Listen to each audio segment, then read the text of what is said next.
Doctor साहब, आपको लगता है बहुत ही आम समस्या है गॉल ब्लैडर स्टोन की? Gall bladder stone is a forerunner, it is a warning sign कि भाई आज तेरे गॉल ब्लैडर में स्टोन है, 5 साल बाद बीपी होगा, 10 साल बाद हो सकता है हार्ट प्रॉब्लम हो। इसमें भी ऐसा है कि खतरनाक या गंभीर समस्या ज्यादा होती है? अगर छोटा है तो कम गंभीर है, बड़ी है तो समस्या ज्यादा है? अगर स्मॉल स्टोन्स हैं तो ज्यादा डेंजरस है। ये महिलाओं में ज्यादा खतरा रहता है कि गॉल ब्लैडर स्टोन होने का? क्योंकि गॉल ब्लैडर का फंक्शन थोड़ा सा कमजोर है, पंपिंग कम हो जाती है जी, तो उस समय में गॉल ब्लैडर में स्टोन। सर्जरी की कब जरूरत पड़ती है गॉल ब्लैडर स्टोन? अगर एक अटैक भी पेन का हो गया तो I would say don't take more chances, get it out.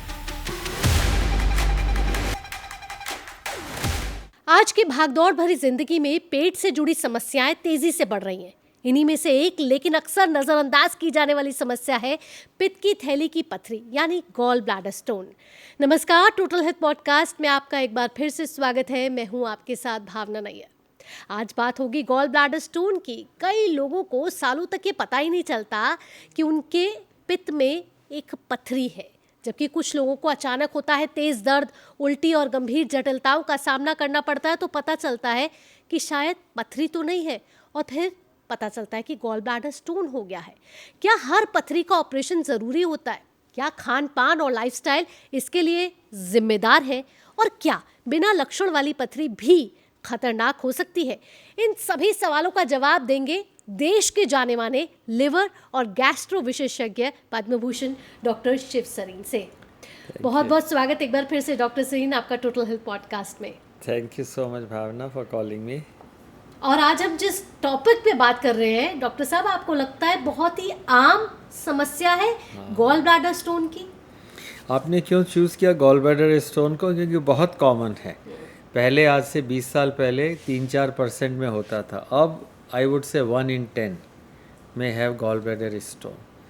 और गॉल ब्लैडर छोटा सा ऑर्गन होता है, पर हमारी बॉडी के 2 सर्कुलेशंस में जो मोर इम्पॉर्टेंट सर्कुलेशन है पित्त का, उस सर्कुलेशन का एक पार्ट है। मैं आपको समझाता हूँ सिंपली बनता कहाँ पे है पित्त। लिवर हुआ इतना बड़ा 1.5 किलो का, आपने जो खाया वो लिवर में गया, लिवर ने उसको प्रोड्यूस किया एक माध्यम से पित्त के, तो वहाँ से गॉल ब्लैडर के मतलब लिवर से चला बाइल, रास्ते में जो डक्ट्स हैं, एक सराय मिली रास्ते में, वो सराय जो इन है वो गॉल ब्लैडर है। ठीक है। तो जब आपको खाना नहीं खाया तो उसमें सारा पित्त जमा, पित्त तो बनता रहेगा।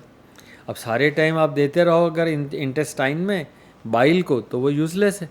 जब खाना आएगा तब बाइल जाए तो उसको एब्जॉर्ब करेगा, डाइजेस्ट कर। तो बाकी टाइम में जितना पित्त है वो आंतों में जाने के बजाय गॉल ब्लैडर में जाता है। फिर गॉल ब्लैडर जो ही आपने भोजन किया, गॉल ब्लैडर ने पंपिंग शुरू करी और आपको पित्त को इंटेस्टाइन में दिया, तो आपकी फैट एब्जॉर्ब हो गई, प्रोटीन्स टूट गए, आपके कार्बोहाइड्रेट्स में काम किया। तो मेन फंक्शन जो है गॉल ब्लैडर का to store the bile pitta for some time in the night. पर उसके और भी बहुत फंक्शन है रीजनरेशन में, पर मेन फंक्शन उसको स्टोर करना है। अब आपका बाइल ही खराब हो, जिससे हम कहते हैं लिथोजेनिक बाइल, वो पित्त जो स्टोन बनाने वाला। तो अगर लिवर में फैट हुई, फैटी लिवर हुआ, तो फैटी बाइल हो गया। ठीक है। वो बाइल जिसके अंदर फैट है वो अच्छा बाइल नहीं है, उसमें कोलेस्ट्रॉल ज़्यादा है और बाइल एसिड कम है। ऐसा कोलेस्ट्रॉल है वो गॉल ब्लैडर में पहुंचा, वो तो प्रेसिपिटेट हो गया, बैठ गया, धीरे धीरे धीरे वो स्टोन में बदला।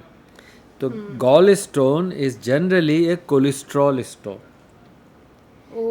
तो हम कहते हैं ना कोलेस्ट्रॉल कहाँ कहाँ जमा होता है? अजी साहब, हार्ट पे जमा होता है, आर्टरीज में जमा होता है, वहाँ जा कर के बीपी करता है, हार्ट अटैक।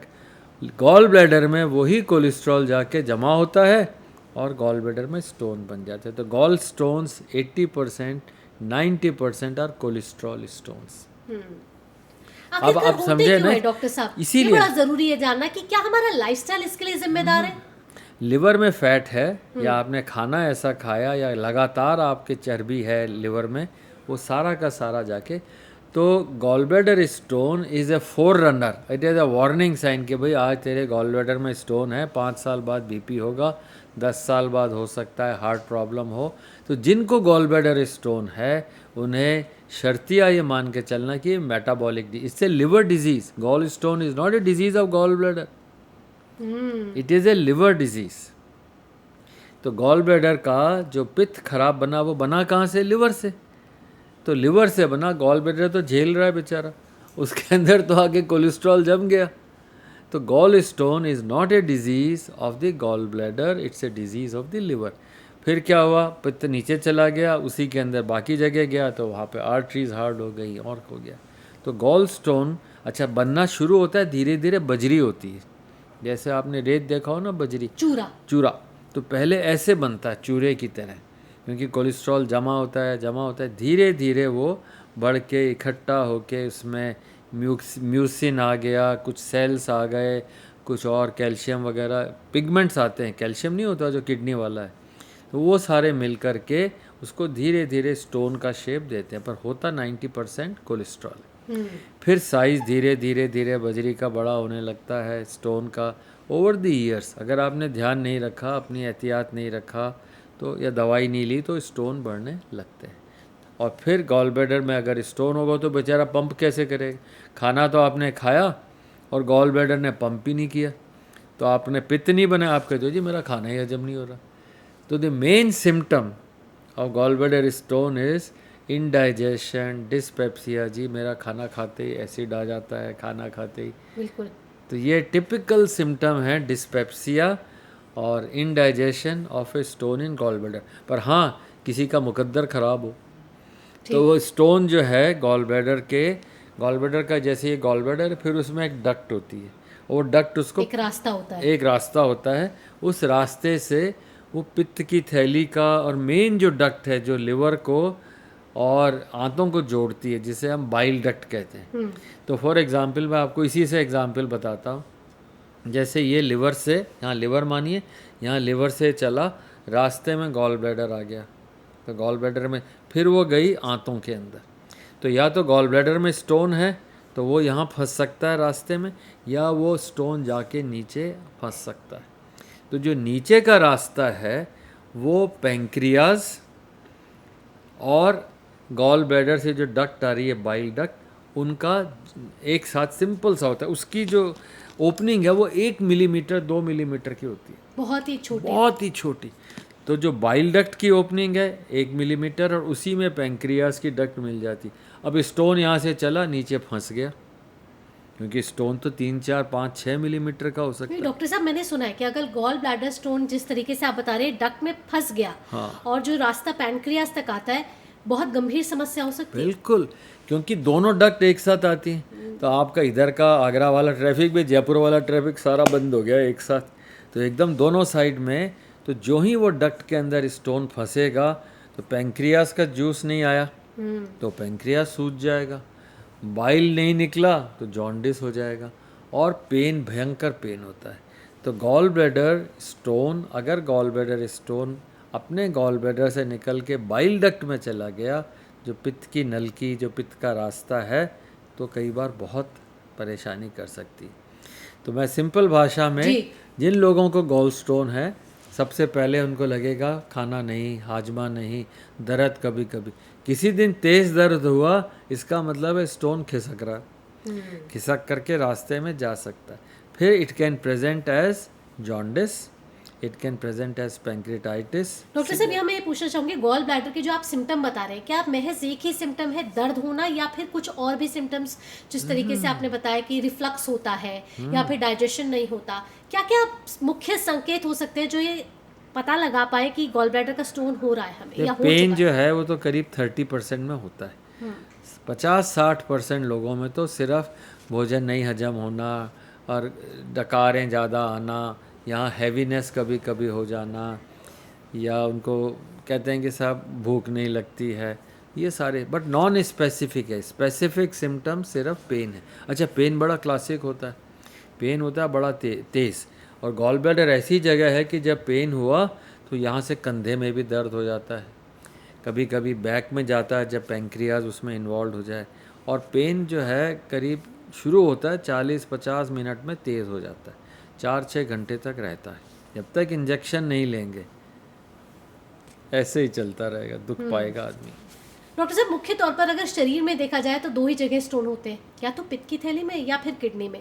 कई बार बड़ी कंफ्यूजन हो जाती है, किडनी का स्टोन गॉल ब्लैडर के स्टोन से कितना फर्क है, ये और क्या स्टोन- इसके कारण भी अलग अलग है? स्टोन तो कई जगह हो सकते हैं, पैरोटिड के अंदर हो सकता है, कई कई जगह होते हैं, पर दो मेन हैं, एक गॉल ब्लैडर और एक किडनी स्टोन। अच्छा, लोग बड़े कंफ्यूज करते हैं, जी। कहते हैं जी टमाटर नहीं खाना, उससे गॉल ब्लैडर स्टोन। अरे भाई, टमाटर का ना गॉल ब्लैडर से ना किडनी, दोनों से ही रिश्ता नहीं। कैल्शियम है, किडनी स्टोन्स कैल्शियम वाले ज़्यादा होते हैं, क्योंकि वहाँ पे फिल्टर ऐसा है कि कैल्शियम थोड़ा सा डिपॉजिट। गॉल ब्लैडर के स्टोन कोलेस्ट्रॉल के होते हैं, वो चर्बी वाले होते हैं, तो पता लगता है कि आपने क्या गड़बड़ की। अच्छा, उसमें जेनेटिक्स बड़ा इंपॉर्टेंट है गॉल ब्लैडर के स्टोन में।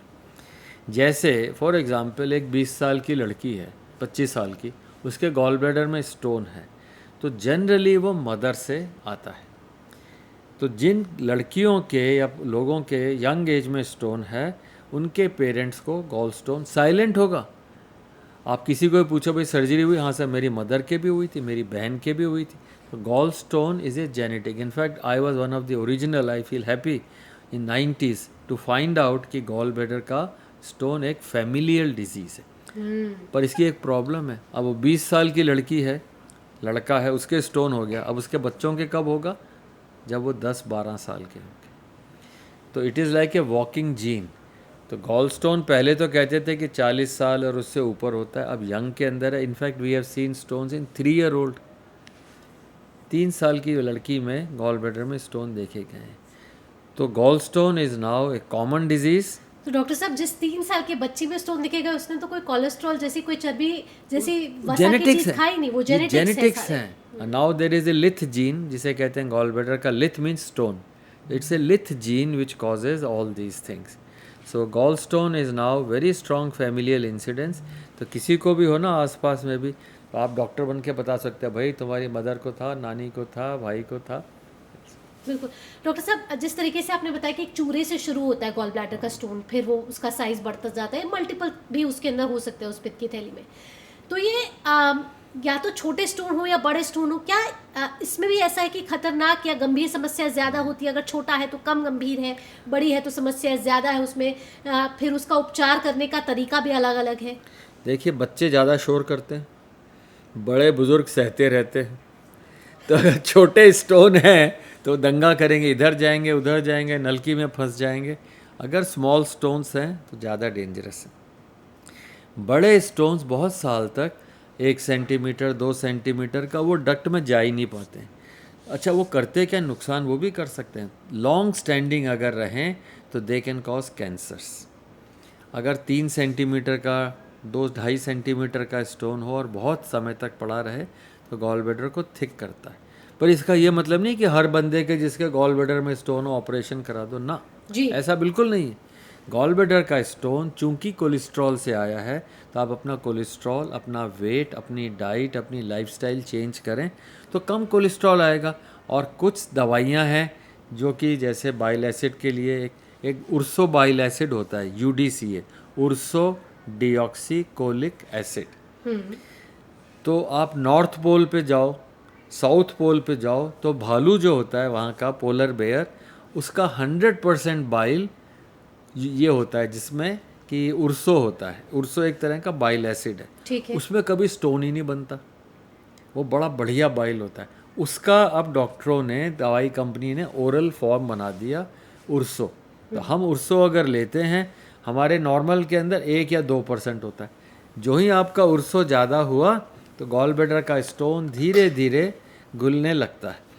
तो हम लोग डॉक्टर्स जो हैं, हर गॉल ब्लैडर के स्टोन में जिसके अंदर बाइल में बजरी है, जिसे हम बिलियरी स्लज कहते हैं, तो अगर उसको बिलियरी स्लज हो रहा है तो उसके अंदर हम लोग UDCA या उर्सो देते हैं। तो ये दवाई काफ़ी कॉमन है, सेफ़ है और लॉन्ग टर्म तक लेनी चाहिए, जिससे गॉल ब्लैडर का स्टोन ना बने, और बना है तो ग्रोथ ना हो उसकी। पर हाँ, अगर जेनेटिक्स हैं तो बहुत ज़्यादा हाई रिस्क है। तो मोटापा या आपकी लाइफस्टाइल या लिवर में फ़ैट होना, डायबिटीज़ होना, और किसी लोगों में जैसे ब्लड के सेल्स ज़्यादा टूटते हैं, इन सारे कंडीशंस में गॉल ब्लैडर में स्टोन हो सकते हैं। तो आप अपना चेक कराएं, गॉल ब्लैडर का ज़रूर पता लगाएं। डॉक्टर साहब आप चेक की बात करें, आइए उसी पर आ जाते हैं। अब जब पता चल ही गया है कि गॉल ब्लैडर के स्टोन का दर्द हो रहा है, लेकिन पता नहीं है कि सच में गॉल ब्लैडर का स्टोन है या नहीं है, कौन कौन से ऐसे टेस्ट हैं जो ज़रूरी होते हैं जानने के लिए कि गॉल ब्लैडर का स्टोन देखिए, अगर कैसे पहचाना जाए? दर्द हुआ तो सबसे सिंपल है, उस समय ब्लड टेस्ट कराएं। उसमें पता लगेगा कि भाई लिवर के एंजाइम्स बढ़ गए, SGOT-PT बढ़ गया। एक और टेस्ट होता है एल्कलाइन फॉस्फेटेस, वो भी बढ़ जाता है कई बार। फिर ultrasound is the best method, सस्ता सुंदर टिकाऊ। अल्ट्रासाउंड जो है फट से लगाया और गॉल ब्लैडर दिख जाता है, उसमें स्टोन फ्लोट कर रहे हैं। CT वगैरह में नहीं आता। अल्ट्रासाउंड डायनेमिक होता है, आपने यूँ टेढ़ा किया मरीज को, सीधा किया, इधर किया, तो पता लगा भाई ये स्टोन फ्लोट कर रहा है।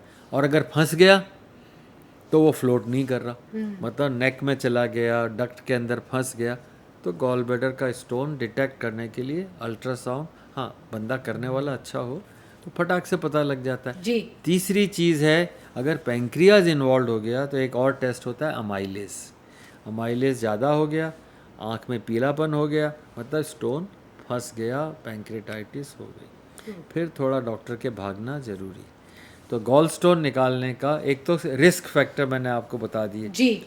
कि भाई मोटापा है या कोलेस्ट्रॉल ज़्यादा है, ट्राइग्लिसराइड ज़्यादा है, ख़ानदानी माँ बाप को है, या आप जो है खाना ऐसा खा रहे हैं ऑल द टाइम की एक्स्ट्रा कैलोरी, तो हाई रिस्क में आ गए। बिल्कुल। और अगर हो गया गॉल स्टोन तो ब्लड टेस्ट और अल्ट्रासाउंड वेरी इजी। डॉक्टर साहब इसमें कितनी सच्चाई है कि महिलाओं में ज़्यादा खतरा रहता है कि गॉल ब्लैडर स्टोन होने का? पहले इसको हम कहते थे 5F, female, 40, fertile, fair and fat. तो फीमेल्स में जो ओबीज हैं, जो 40 साल की हो गई हैं, फेयर कलर मतलब उस समय ब्लैक एंड वाइट का थोड़ा था जी। पर अब ये कहना कि खाली फीमेल्स में ज़्यादा है ये ठीक नहीं, मेल्स में भी है, बट अभी भी मैं कहूँगा कि रेशो फीमेल्स को ज़्यादा है, उनके हार्मोन्स और उनका जो प्रेगनेंसी के टाइम। अच्छा, प्रेगनेंसी में स्टोन ज़्यादा बनते हैं। अच्छा। हाँ, प्रेग्नेंट लोग फीमेल्स में, क्योंकि गॉल ब्लैडर का फंक्शन थोड़ा सा कमज़ोर है, पंपिंग कम हो जाती है, जी। तो उस समय में गॉल ब्लैडर में स्टोन, अच्छा हेल्दी अगर लेडी है तो और ज़्यादा बनते हैं उसके अंदर। डॉक्टर साहब अब जब गॉल ब्लैडर का स्टोन का पता चल गया है या फिर मल्टीपल स्टोन है या एक स्टोन है, सर्जरी की कब ज़रूरत पड़ती है गॉल ब्लैडर स्टोन में? देखिए, अगर पेन है तो you have earned your surgery. Normal dictum ये है कि जब तक चुपचाप है और स्टोन बहुत छोटे दंगा करने वाले नहीं हैं तब तक सर्जरी नहीं करते हैं। पर अगर एक अटैक भी पेन का हो गया तो I would say don't take more chances, get it out. पर एल्डरली आदमी है, उसका तो सर्जरी करना मुश्किल है, भाई खांसी कर रहा है, हार्ट ठीक नहीं है, उसका वीक है, तो ऐसे में नहीं करना। उन लोगों में हम लोग गॉल ब्लैडर रहने देते हैं, स्टोन रहने देते हैं, उसमें डक्ट के अंदर एक स्टेंट डाल देते हैं तो बंदा ठीक रहता है उसके अंदर। अच्छा, गॉल ब्लैडर में पॉलिप बन जाते हैं, अगर कोलेस्ट्रॉल ज़्यादा हो तो गॉल ब्लैडर में स्टोन की जगह एक छोटा सा पॉलिप बनने लगता है या कोलेस्ट्रॉल वॉल पे डिपॉजिट हो जाता है। ये सारे लोगों को भी अपना नियमित अल्ट्रासाउंड कराना, चेकअप कराना ज़रूरी है। डॉक्टर साहब ये भी पूछना चाहूँगी, अगर गॉल ब्लैडर सर्जरी करानी पड़ रही है तो कितने दिन का इसका प्रोसीजर होता है, कितनी देर का इसका प्रोसीजर होता है, कितनी दिन आपको वहाँ रुकना पड़ता है अस्पताल में, और उसके बाद पोस्ट सर्जरी रिकवरी किस तरीके की होती है, आगे बढ़ती है? देखिए, सर्जरी आसान है, एक्सपर्ट हैंड्स में, it takes not more than half an hour. आप सुबह आइए, सर्जरी कराइए। कई डॉक्टर तो शाम तक ही घर भेज देते हैं, कई अगले दिन तक, क्योंकि लेप्रोस्कोपी है, रोबोटिक है, बहुत आसान सर्जरीज़ हैं उन लोगों के लिए, एक्सपर्ट हैंड्स के लिए। और 99.5% और so there are no risk involve, it is a good surgery. पर कई बार जैसे आपने सर्जरी करी और पता लगा अरे भाई इसको तो अर्ली स्टेज कैंसर निकल आया गॉल ब्लैडर का, उसी समय पता लगता है, खोलने के बाद उन लोगों में समय लगता है। पर जनरली लोगों को मैंने देखा, एक सवाल उनके डर रहता है, 3-4 डॉक्टरों से सलाह लेते हैं, डॉक्टर साहब सर्जरी कराऊं नहीं कराऊं। एक उनको मिल जाएगा जो कहेगा कराओ, एक मिल जाएगा कहेगा नहीं कराओ। पर गॉल ब्लैडर सर्जरी से कोई नुकसान नहीं होता। उनको लगता है सर आगे मेरा ऑर्गन निकल गया, अब क्या होगा मेरा, मैं तो बिना गॉल ब्लैडर के हो जाऊंगा। तो मैं कहता हूँ भाई तुम इलीट क्लब में शामिल हो जाओगे, उन VIPs में हो जाओगे, क्योंकि VIPs जो हैं वो हिलते डुलते नहीं, उनके लिवर में फ़ैट होती है थोड़ा सा, तो तुम इलीट हो जाओगे। बट सर्जरी से नुकसान नहीं होगा। उसके बाद आप पूरा खाना खा सकते हो, नॉर्मल फूड ले सकते हो। जब तक गॉल ब्लैडर में स्टोन है, हाँ, उनको फैट नहीं लेनी, क्योंकि गॉल ब्लैडर का काम है, आपने फैट देखी, आपने सूंघी, आपने चखी, आपने खाई, और गॉल ब्लैडर ने ऐसे ऐसे काम, उसे तो बाइल भेजना है, जी। क्योंकि फैट को ब्रेक डाउन करना एक ही जगह से आता है, वो बाइल से। तो आपकी फैट आई, गॉल ब्लैडर ने कम शुरू किया, और काम करते ही स्टोन खिसका और फंस गया। तो fat is totally, those who have stones have to be avoid, they have to have low fat or no fat food. Doctor साहब, ये तो बात हुई कि जिसको गॉल ब्लैडर स्टोन है वो फैट ना ले। अब आपकी गॉल ब्लैडर रिमूव हो चुका है, तो क्या कोई प्रिकॉशन आगे लेने की ज़रूरत है? ज़िंदगी भर आपको क्या कोई ऐसी सावधानियां बरतने की ज़रूरत है? क्योंकि जिस तरीके से आपने कहा कि इंसान को लगता है मेरा तो गॉल ब्लैडर निकल चुका है।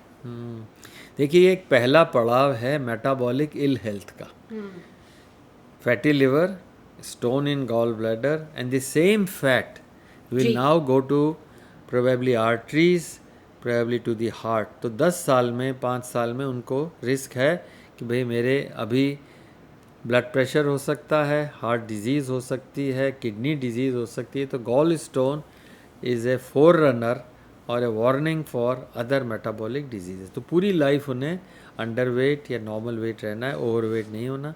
हाँ, खाना खा सकते हैं, पर वो खाना जिससे गॉल ब्लैडर में कोलेस्ट्रॉल जमा हुआ वो और जगह जमा कराएगा।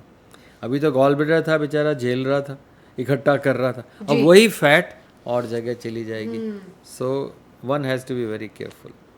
डॉक्टर साहब, इसके साथ गॉल ब्लैडर के आपने तो उपाय बता दिए जो एलोपैथ में है, लेकिन आजकल आप जाएं तो आयुर्वेदिक के देसी इलाज भी बहुत मिल जाते हैं कि आप आइए और आपको एक दवा देंगे और गॉल ब्लैडर से ये पथरी 2 दिन में निकल आएगी। इसमें कितनी सच्चाई है?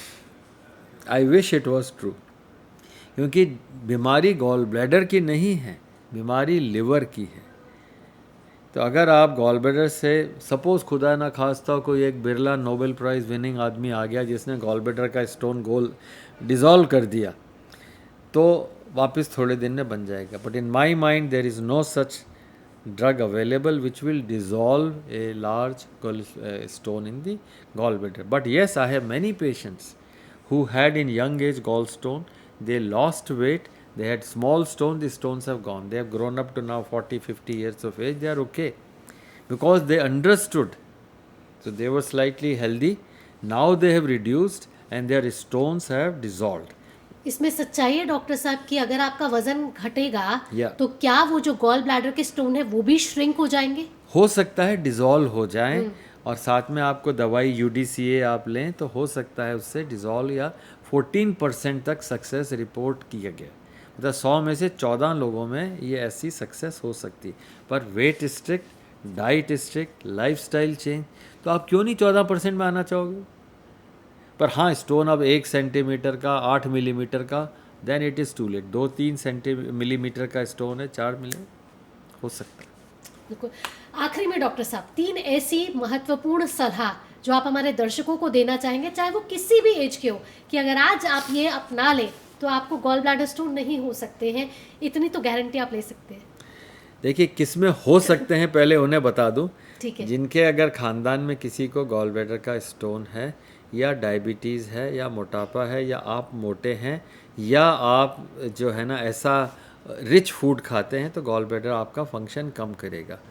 और दूसरा, उन लोगों में गॉल स्टोन का रिस्क ज़्यादा है जो लॉन्ग स्टैंडिंग फास्ट करते हैं, जैसे बज़ूशन है, जैनी लोग हैं, या ये रमज़ान के मसले में बहुत समय तक अगर आप लॉन्ग फास्ट करते हैं तो गॉल ब्लैडर में स्टोन बन सकते हैं। उन सब लोगों को ये ध्यान रखना है। तीसरा, जो बहुत जल्दी वेट लूज़ करते हैं, जैसे आज मेरा था और मैंने 6 महीने में 15 किलो वेट घटा लिया, ऐसा भी नहीं करना, धीरे धीरे। उन लोगों में भी, क्योंकि वो कोलेस्ट्रॉल और कहीं जाना था, वो सब गॉल ब्लैडर में जमा, तो इन लोगों में गॉल स्टोन का रिस्क ज़्यादा है। पर हाँ, अगर आप चाहें कि मेरे स्टोन ना बने, या अगर रिस्क मेरा बिल्कुल ख़त्म हो जाए, तो पहली बार तो देखिए लिवर में फ़ैट नहीं है जी। अगर फैट ही नहीं लिवर में होगी तो कोलेस्ट्रॉल से स्टोन बनने का रिस्क बहुत कम हो जाएगा। दूसरा, खाना ऐसा ना खाएं और इतना लेट ना खाएं कि बेचारा गॉल ब्लैडर काम ही ना करे, तो गॉल ब्लैडर की फंक्शनिंग देखें। और थर्ड, अपना बाइल का टेस्ट ऐसा कराएं कि मेरे लिवर के टेस्ट सारे नॉर्मल, जैसे एल्कलाइन फॉस्फेटेज ज़्यादा है, एक ब्लड टेस्ट है जी। जो उससे रिलेट करता है कि आपके गॉल ब्लैडर में है कि, तो उन सारे लोगों में मुझे लगता है कि स्टोन ना बनेगी। फिर आपने कहा 3 बातें। जी। दूसरा, आपके खाने में अनकुक्ड फूड ज़्यादा होगा तो आपको गॉल ब्लैडर की पंपिंग की ज़रूरत ही नहीं पड़ेगी। गॉल ब्लैडर तब पंप करेगा, फंक्शन करेगा जब फैट ज़्यादा होगी। और तीसरा आपको है कि हाँ भाई, साल में एक दफ़ा अल्ट्रासाउंड बर्थडे के दिन कराया, ब्लड टेस्ट कराया, गॉल ब्लैडर फिट है, मैं भी फिट हूँ। डॉक्टर साहब, आखिरी में बड़ी एक मिथ है, कहते हैं कि अगर आपको पथरी है तो बीज वाली सब्जियां ना खाएं, पत्तेदार सब्जियां ना खाएं, और भी बहुत सारे ऐसे मिथ हैं। कौन कौन से ऐसे मिथ्स हैं जिसको आज आप बस करना चाहेंगे? बीज ज़रूर खाने हैं क्योंकि उसके अंदर सारे एंटीऑक्सीडेंट्स हैं। पत्ते वाली चीज़ें ज़रूर खानी है, कलर्ड पत्ते वाली ज़्यादा खानी है कि सबसे ज़्यादा एंटीऑक्सीडेंट्स हैं। तो हो सकता है किसी को मिथ हो कि साहब इन चीज़ों से किडनी स्टोन बनता हो, उसके बारे में मेरी जानकारी कम है, पर गॉल ब्लैडर के अंदर इनका फ़ायदा ही फ़ायदा है, नुकसान ही। तो बीज, all nuts, all seeds are good for gall bladder.